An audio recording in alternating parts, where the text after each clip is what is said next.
संस्था मंडणगड, शिल्पनिदेशक कोपा। आजचा आपला विषय आहे HTML हेडिंग। हेडिंग हा अतिशय महत्त्वाचा विषय आहे HTML मध्ये, कारण की प्रत्येक वेब पेजवर वेगवेगळे टायटल आणि सब टायटल असतात आणि त्याची प्रत्येकाची साईज वेगवेगळी असते। त्याच्यासाठी हा HTML टॅग वापरला जातो।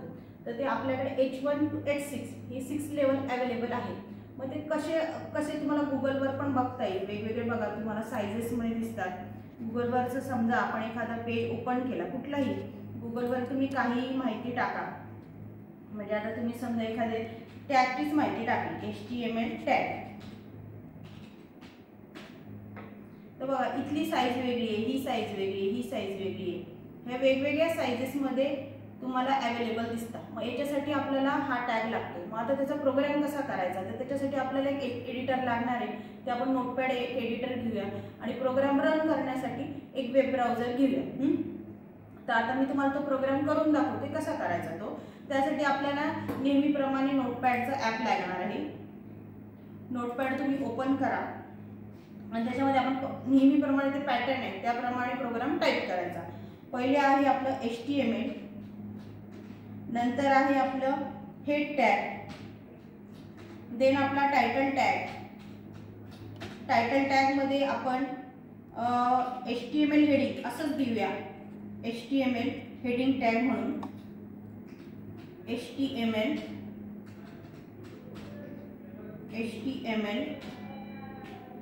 हेडिंग टॅग, आणि ते क्लोज करूया। टायटल टॅग तुमचा क्लोज करायचा, नंतर हेड टॅग जो ओपन आहे तो क्लोज करायचा। आता याच्यामध्ये H1 to H6 हे बोथ साइडेड टॅग आहे, त्यामुळे प्रत्येक जेव्हा तुम्ही ओपन करा H1 तो क्लोज व्हायला पाहिजे H6 पर्यंत। H1 हा सर्वात मोठ्या साईजचा आहे आणि H6 सगळ्यात छोटा आहे। त्यासाठी आपण एक घेऊया। त्यानंतर आपलं बॉडी टॅग आपल्याला घ्यावं लागेल, ज्याच्यामध्ये आपण हे टॅग्स देतो। बॉडी टॅग मध्ये पहिला आपण H1 घेऊया आणि H1 मध्ये आपल्या संस्थेचं नाव घेऊया, गव्हर्नमेंट ITR मंडणगड, आणि तो टॅग आपण क्लोज करूया H1। चुकून एखादा टॅग जर क्लोज करायचा राहिला तर तुमचा प्रोग्राम रन होणार नाही।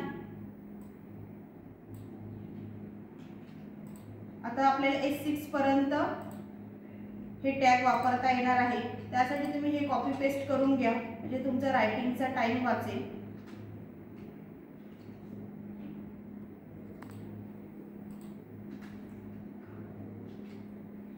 आता हे सगळे आपण H1 घेतल्यानंतर H2 घेऊया, तो क्लोज करूया। H3 घेतल्यानंतर सगळ्यांनी प्रॅक्टिकलकडे प्रॉपरली बघा, कसं कसं मी ओपन आणि क्लोज करते तो टॅग। बॅक स्लॅश देऊन तो टॅग क्लोज होत असतो। H4 क्लोज केला।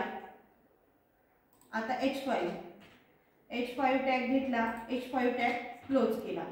H6 टॅग घेतला, आपल्याला 6 लेवलच्या हेडिंग करता येतात। आता H6 पर्यंत आपण क्लोज केलेला आहे। त्यानंतर आपल्याला आपला तो ओपन केला बॉडी टॅग क्लोज करायला लागेल, देन HTML टॅग क्लोज करायला लागेल। आता एकदा चेक करून घ्यायची की आपण ओपन केले टॅग सगळे क्लोज झालेले आहे का नाही। इथे टायटल क्लोज झाला आहे, इथे हेड टॅग क्लोज झाला आहे, बॉडी टॅग सुद्धा आपला क्लोज झालेला आहे। HTML टॅग क्लोज करायचा राहील, तो पण आपण क्लोज करायचा। आणि तुम्हाला माहिती की जर तुम्ही .html सेव्ह केलं नाही तर तो HTML म्हणून प्रोग्राम सेव्ह होणार नाही, तो as a text file consider होईल। म्हणून फाईलमध्ये सेव्ह करूया।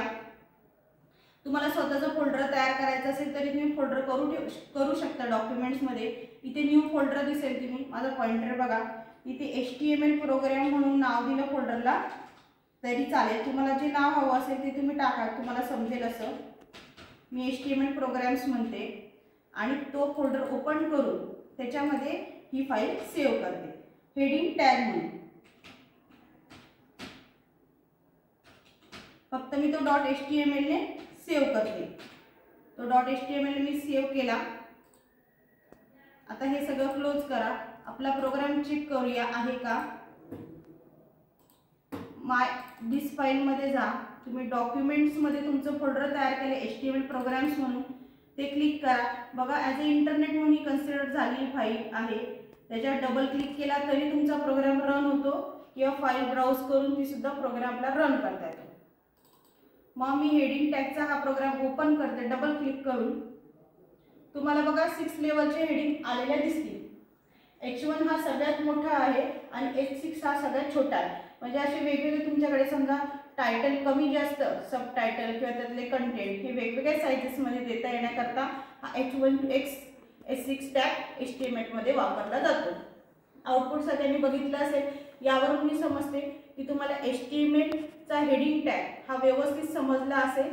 धन्यवाद.